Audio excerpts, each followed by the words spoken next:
ये ब्रह्म रूप भगवान चरण से और निकली गंगे माते पिया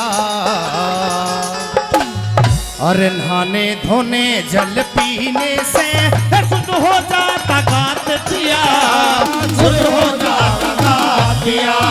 और ब्रह्म रूप भगवान चरण से निकली गंगे माते पिया, नहाने धोने जल पीने से शुद्ध हो जाता गात पिया, शुद्ध हो जाता गात पिया।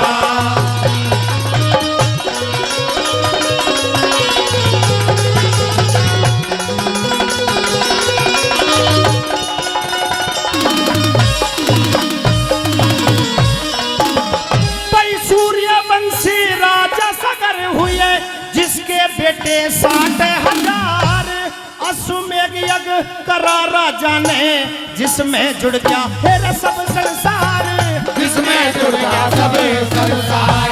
श्याम वर्ण घोड़ा छोड़ा और तांबे के दिए अक्षरदार, घोड़ा पकड़ा इंद्र ने जा बांधा कपिल मुनि के द्वार, जा बांधा कपिल मुनि के द्वार। जब घोड़ा बंधा देख लड़कों ने, घोड़ा बंधा देख लड़कों ने, बीमार ऋषि के लात पिया, नहाने धोने अरे शुद्ध हो जाता गात पिया, ये शुद्ध हो जाता गात पिया।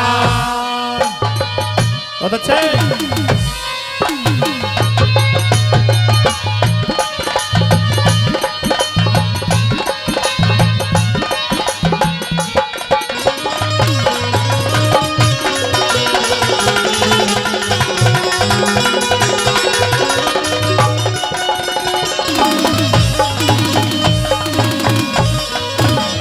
सजनों, पहली कड़ी के माध्यम से बताया कि सूर्यवंशी राजा सगर इस धरती पे वो राजा हुए जिनको अपने बलशाली होने का बड़ा अभिमान था।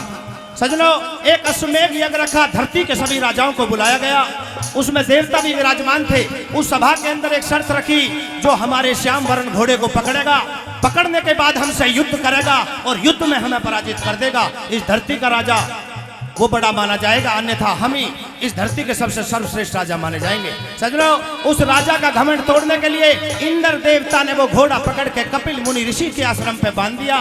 और जब ऋषि के आश्रम पे वो घोड़ा बांधा गया सजनों, तो ऋषि अपनी तपस्या में लीन थे, कोई ध्यान न रहा कि घोड़ा किसी ने आश्रम पे बांध दिया। जब घोड़े की ढूंढेर मची, राजा सगर ने अपनी दिव्य दृष्टि से देखा तो घोड़ा ऋषि के आश्रम पे पाया गया।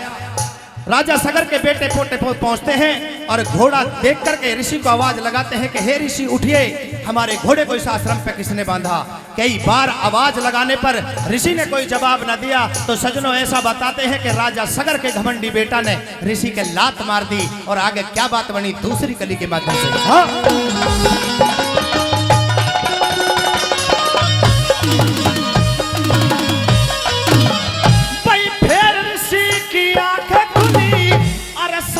ढेर बनाया अंशुमान दिखे, अंशुमान सगर का पोता कुन बाटोन आया रे, कुन बाटोन आया। दिखे चाचा तौर मरे देख के जी मुक्ति को चाहया, गंगा जी से मुक्ति मिले न्यू भेद गरुड़ ने बताया रे, भेद गरुड़ ने बताया। फिर अंशुमान तपस्वी हो गया, अंशुमान तपस्वी हो गया। जब सुनी गरुड़ की बात पिया, नहाने धोने जल पीने से शुद्ध हो जाता गात पिया, शुद्ध हो जाता गात पिया।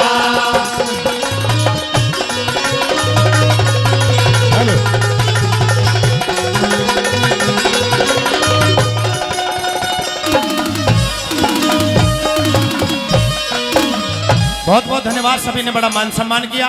सजनों, नरसी सेठ की घरवाली पूछ रही कि चलिए पिया जी गंगा जी नहा के आते हैं, लेकिन नरसी सेठ कहने लगे मैं नहीं जानता गंगा कहाँ से आई। तो नरसी सेठ की घरवाली बता भी रही है, कवि की कलम लिख भी रही है, मैं बस उन्हें पढ़ के सुनाने की कोशिश कर रहा हूँ लोगों।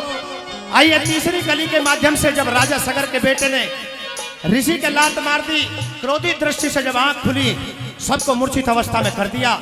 राजा सगर का पोता जब अपने कुनबे की ढुंढेर में गया, चाचा ताऊ मरे पड़े हैं, चील कौआ मांस नोच रहे हैं, अब तो हड्डियों पे मांस भी नहीं बचा है। लोगों मन बड़ा व्याकुल होता है। क्या लिखा तीसरी कली के माध्यम से? हाँ,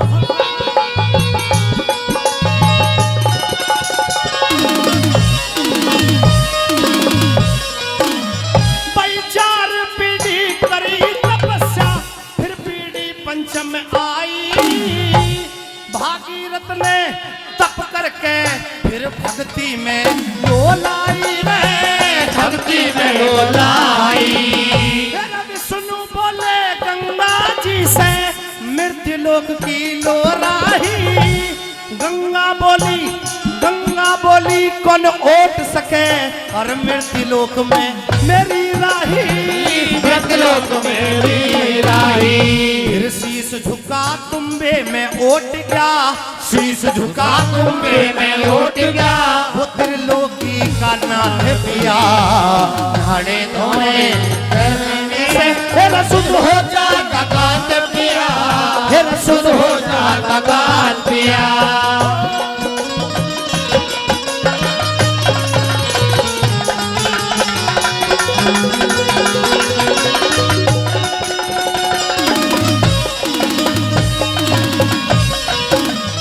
आइए सजनों, इस रागनी की आखिरी लाइन, आखिरी कली के माध्यम से क्या बताया कि जिस कवि महोदय ने रागनी लिखी उसके बारे में बताते हुए क्या लिखा। आइए क्या बताया, कैसे?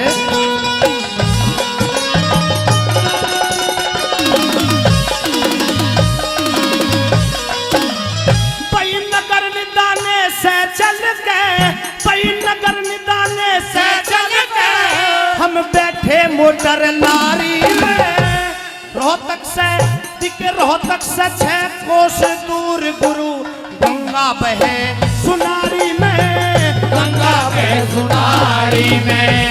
7 कोस पर भवन मात का खिदमत रहे तुम्हारी में। दिल्ली तक मोटर गाड़ी और आगे रेल सवारी में, आगे रेल सवारी में। मैं तो गढ़ गंगा के हो